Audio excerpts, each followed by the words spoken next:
Self-study, private lessons, or online courses? Which one is right for you in your trans voice practice?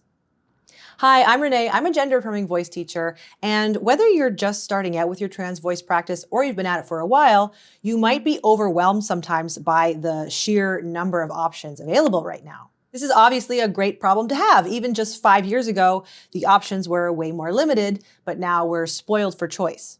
So how do we choose the best way to study?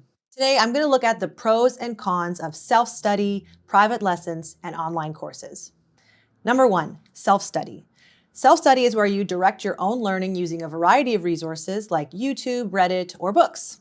This method is extremely cost-effective. It can be free, like in the case of YouTube or Reddit, or it can be cheaper, like in the case of books. There's also lots of readily available information. More and more people are sharing their experience, they're sharing free resources. So there's lots of stuff that you can find readily available online. Now, the cons of self-study are that there's not always a clear path through the information. So when you're trying to create your own path, that can sometimes be more difficult. It can also possibly be overwhelming because there's such a sheer amount of information that you might find yourself not wanting to study because you just can't get through all of it. Another con is that you can't really find personalized information when you're doing self-study. So all the information you'll find is general information, which could help you, but if you have a specific issue, it might be harder to get that resolved. And the last con is that it requires self-motivation. So if you're the kind of person who needs to be kept accountable with a teacher or with a friend, self-study may not work for you unless you're able to get a group of people together to help keep each other accountable. Number 2, private lessons. So the pros of private lessons include that the information can be extremely personalized for your specific needs.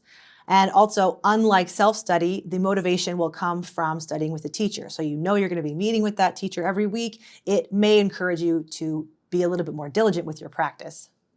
And if you happen to be studying with a speech-language pathologist, private lessons can even be covered by some insurance plans.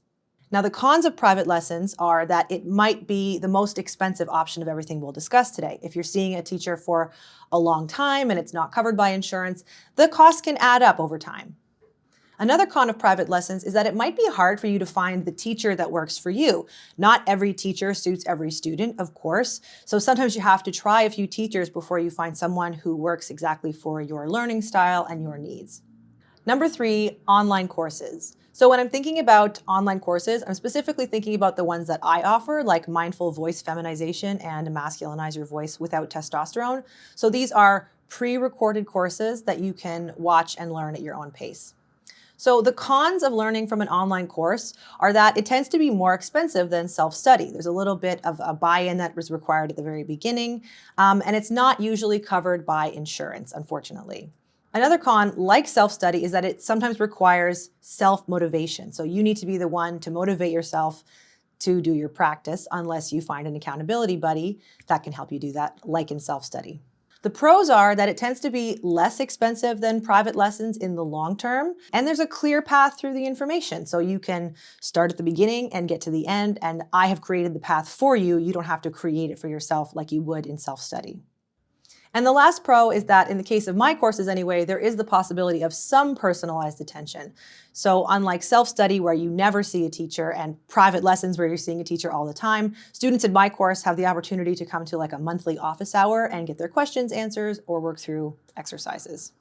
So these are some of the pros and cons of 3 ways of studying trans voice alteration. But keep in mind, you don't actually have to just choose one. You can definitely mix and match, do a little bit of self-study before signing up for a course, or combine a course with private teachers or self-study and private teachers. I've known lots of students who have had really good success at mixing and matching to find something that really suits their learning style.